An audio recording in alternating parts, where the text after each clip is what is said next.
கதை கூடு. கதை கேட்போமா? யார் அவர்கள்? அவர்களை பார்த்தாலே கடலை கடக்கும் பறவையால் இதயம் நிற்காமல் படபடக்கும். சலங்கை இல்லாமலே கால்கள் நாட்டியமாடும். மழையிலும் வியர்க்கும், வெயிலிலும் குளிரும்.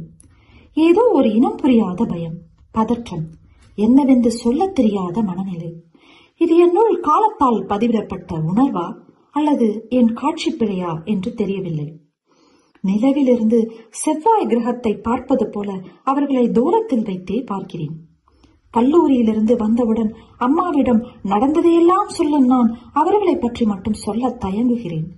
மறைக்கிறேனா அல்லது மறுக்கிறேனா என்று தெரியவில்லை. ஒரு நாள் நல்ல மழை. பேருந்தில் சாளரத்தின் வழியே வானத்தை ரசித்துக் கொண்டிருந்தேன். அப்பொழுது ஒரு குரல், ஹலோ, இங்கே உட்காரலாமா? யார் என்று திரும்பி பார்த்த நொடியில் மனம் படபடக்க தொடங்கியது. பலத்த காற்றில் ஆடும் செடியாய் அங்கும் இங்கும் தள்ளாடியது. நான் யாரை கண்டு பதற்றம் அடைவேனோ அவர்களின் குரல். இறங்க வேண்டிய நிறுத்தம் வரவில்லை என்றாலும் அடுத்த நிறுத்தத்திலேயே இறங்கிவிட்டேன். மழையிலேயே நடந்து வீடு வந்து சேர்ந்தேன். எல்லோரும் மனிதர்கள் தானே என்ற புரிதல் இருந்தும் அவர்களை என்னால் சக மனிதர்களாய் ஏற்றுக்கொள்ள முடியவில்லை. அன்று இரவு முழுக்க இதே என்ன போராட்டத்துடன் என் கண்கள் அயர்ந்தன.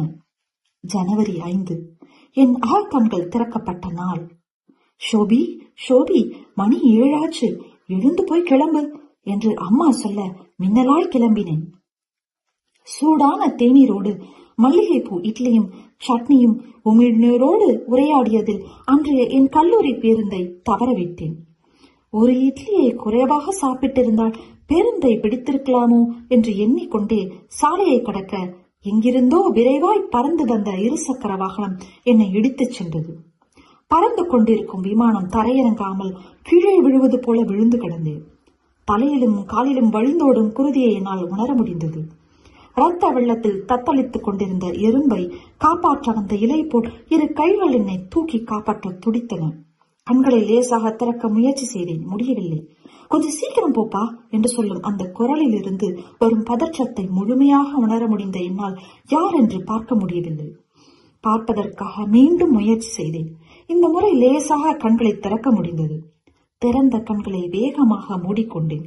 யாரை பார்த்து என் இதயம் படபடுத்ததோ, யாரை பார்த்து நான் பயந்து ஓடினேனோ அவர்களின் கையில் தான் நான் இருந்தேன்.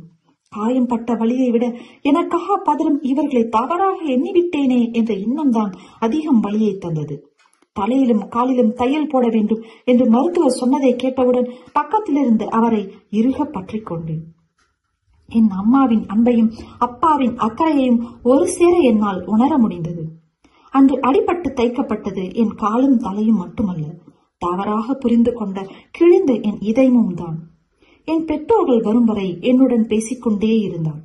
என்னால் வாய் திறந்து பேச முடியவில்லை என்றாலும் மனதிற்குள் மன்னிப்பும் நன்றியும் மாறி மாறி சொல்லிக்கொண்டே தூங்கிவிட்டேன். வெகு நேரம் கழித்துதான் வெடித்து பார்த்தேன். அம்மா அப்பா இருவரும் தனித்தனியாக நின்று கொண்டிருந்தார்கள்.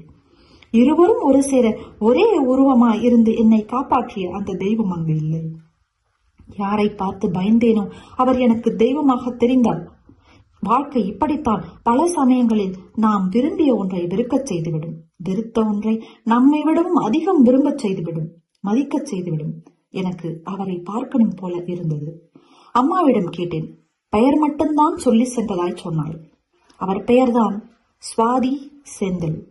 செந்திலாய் வளர்ந்தவன் சுவாதியாய் மாறியவள். ஒவ்வொரு மனிதனும் ஒரு புத்தகம். படிக்கத்தான் புரிந்து கொள்ள முடியும்.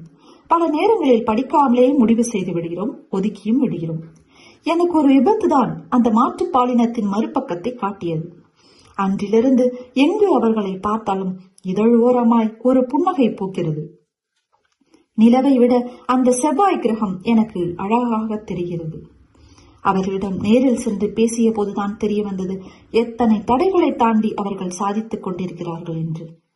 அவர்களின் உலகம் அழகானதாகவும் வலிமை மிக்கதாகவும் இருக்கிறது. அவர்களுக்கான வாய்ப்புகள் மறுக்கப்பட்ட போதும் மறைக்கப்பட்ட போதும் மனம் தளராமல் சாதிக்கும் அவர்களின் மன வலிமை எனக்கு வாழ்வின் பல பாடங்களை கற்றுக் கொடுத்துக் கொண்டிருக்கின்றன.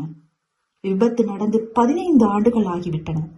அந்த தழும்பும் அவர்கள் மேல் நான் கொண்ட அன்பும் மரியாதையும் அப்படியே இருக்கிறது.